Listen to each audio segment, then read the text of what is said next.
Dean, Scotty McGee, Mike Clark. Yeah, you were playing back when I actually Was young, you was in your I was 20s. yeah, but I didn't consider myself good back then. I was playing I was a baseball player up until high school, and then up until my senior year, and then I actually took basketball serious. Yes, because I know I remember you. I remember Tracer.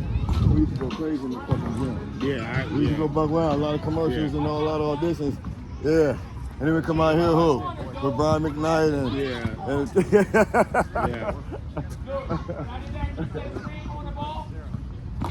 She's on top. She's on top. Hey man, leave that man alone, man. Let's do what you do, man. Let's be on top. No. Now he's got to play with his shoes untied. You're doing good. In the game, I thought he was going to hit one. He couldn't look good. I really they can't wish go in. I wish he would shoot it more. Yes. Yeah. It's a couple of those shots that he passed up that he should have taken to get going. Yeah. That's what people don't be understanding. Yeah. Come on, let's go. That's why what you did was the smart thing when I was guarding you. Yeah, I'm on rip. Oh, Dean.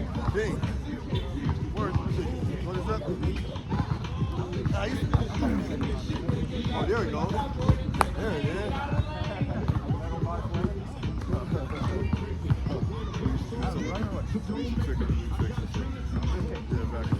My bad, King Dave. My bad. Oh yeah.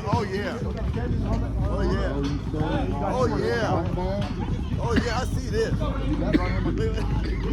You want to guard? Yeah, I see. Hey, no, don't you stay there. You gonna have this all day. Yeah. 13. All right, let's do this. All right, ball in. Ball in.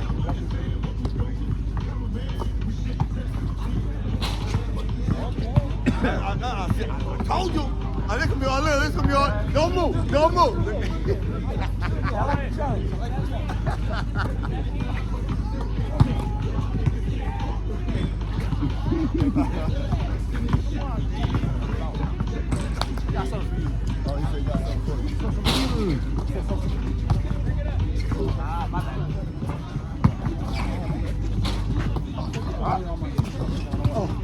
Oh, good job, Vic. Keep it, Vic.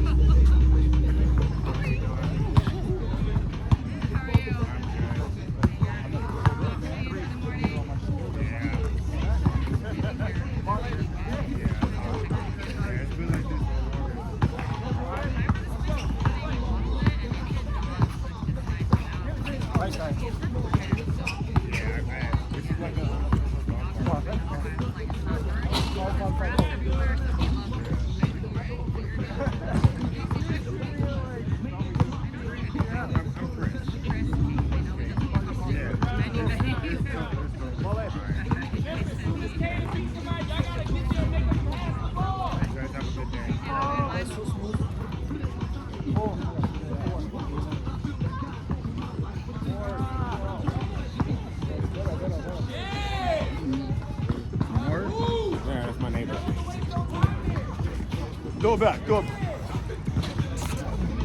try.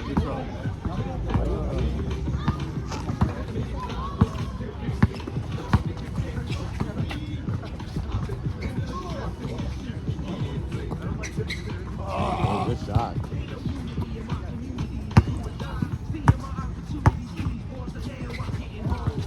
I was trying to get you.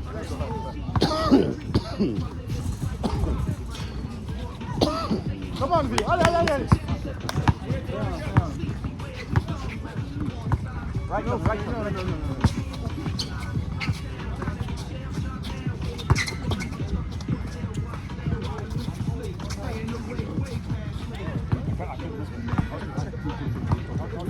No, I should throw hard. I gotta throw hard. Screen.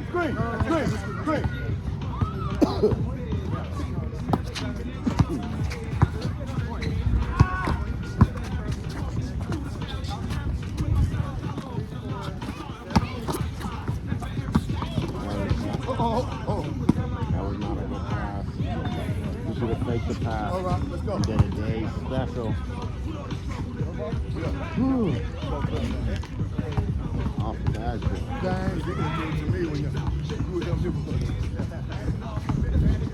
You want to start working out more, Dave? Yeah. I'm gonna need to get right. You have access to a pool? Right. You should run laps in the pool. Oh, that's right.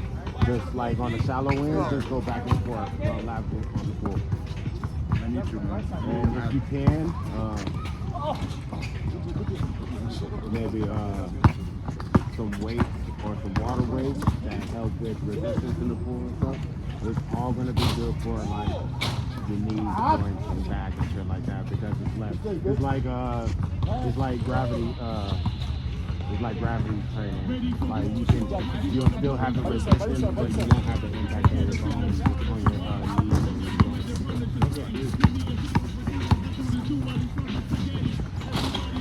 And you won't be sweaty. Yeah. Because you'll be in the pool. Oh, R.I.P.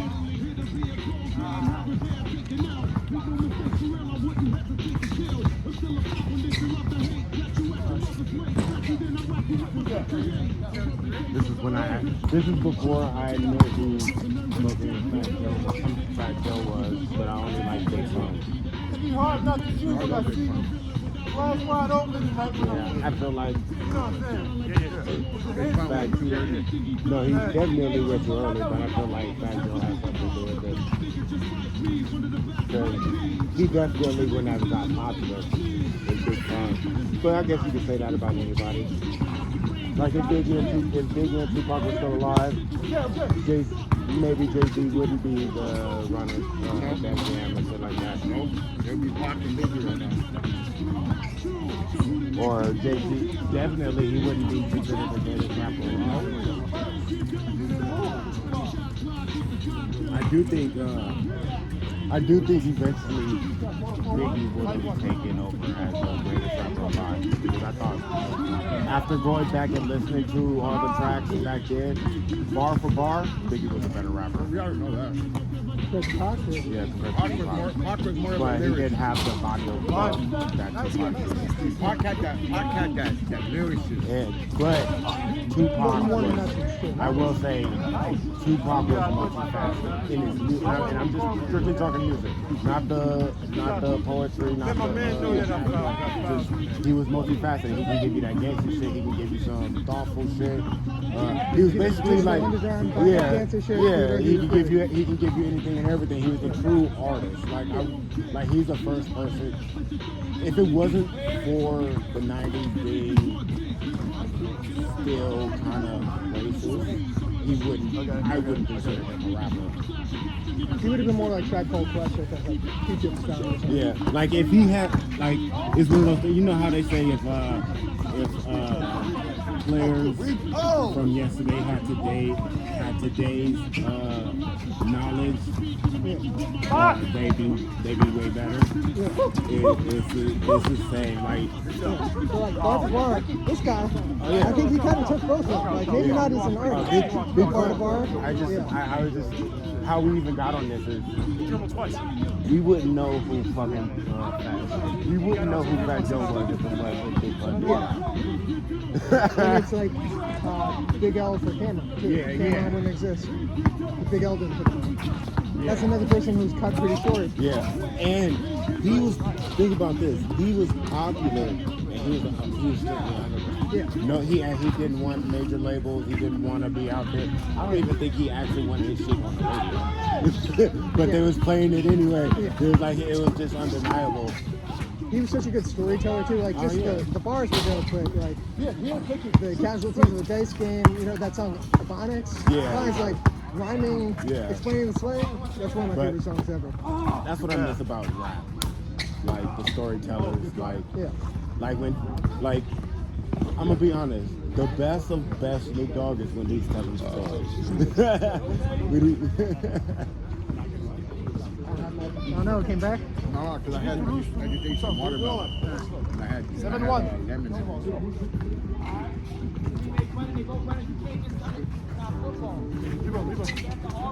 it. There's not really like a known storyteller. The only other person I can think of that's decently good at storytelling now as a recently new artist is probably Kendrick, closest. Oh, sorry, I didn't hear. Sorry. I mean, I think he can make a song about anything. It would be top five. But he's like he's our Tupac.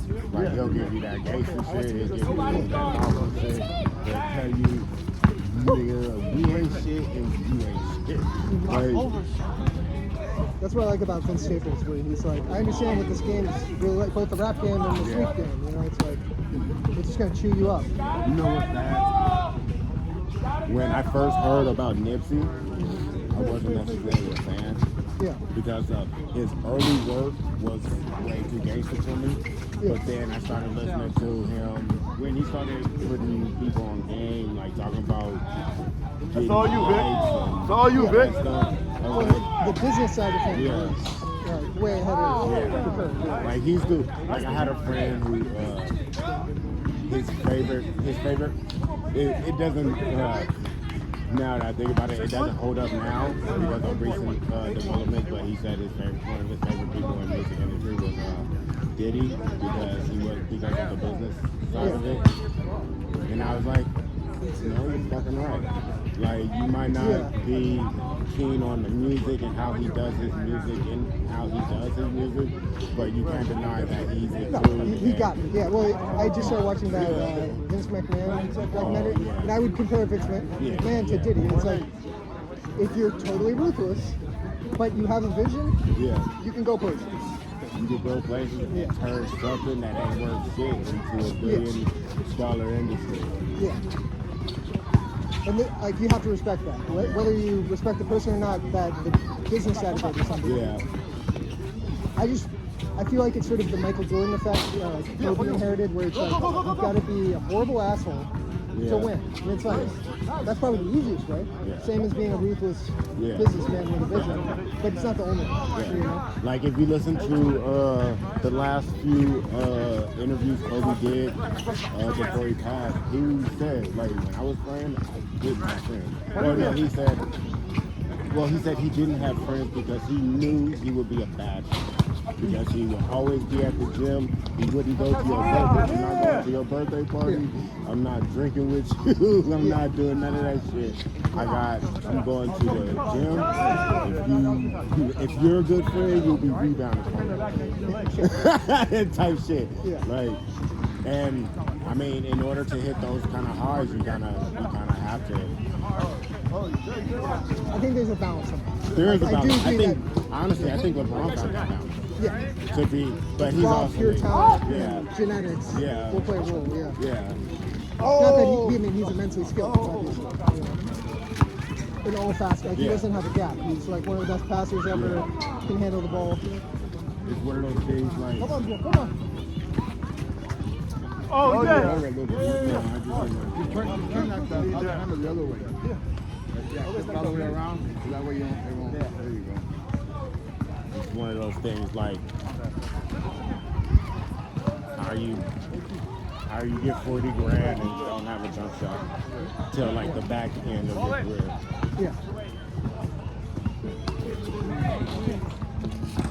Oh, man. Have you looked at? Oh, dude. Have you ever looked at Kobe's splits? They're not great, right? No, not his game-to-game splits. Overall, but his from 8 to 24 split. Like so, the first half of his career and the second half of his career. Oh, okay. The only difference is one less championship and one more MVP. But the numbers are based. It's like 21,000 or 20,000. Number 8, 20,000%. It's like 5,000. Like everything's like all down there, split down the middle. It's insane. He basically had 2 Hall of Fame in a 10-year span. Good. Speaking of, is Derrick Rose in the Hall of Fame? Mind you, there has never been every single MVP that's ever been an MVP has been. Who would you compare him to? I guess he doesn't really have a good He comparison. doesn't have a comparison. Because he has a peak like Iverson or whatever. No, but his not comparison would because you can't compare him to Iverson because Iverson actually has a body of work. He has like 9, 10 years, 10, 12 years. That's what I'm saying. Like, he got there, but he didn't stay there like Yeah. Iverson did. You got next day, James. All right. That's 11. 11. You're going 13. But the best I can think of is So we got 11. We only have 11. maybe Red Hill. We only have 11. James 13.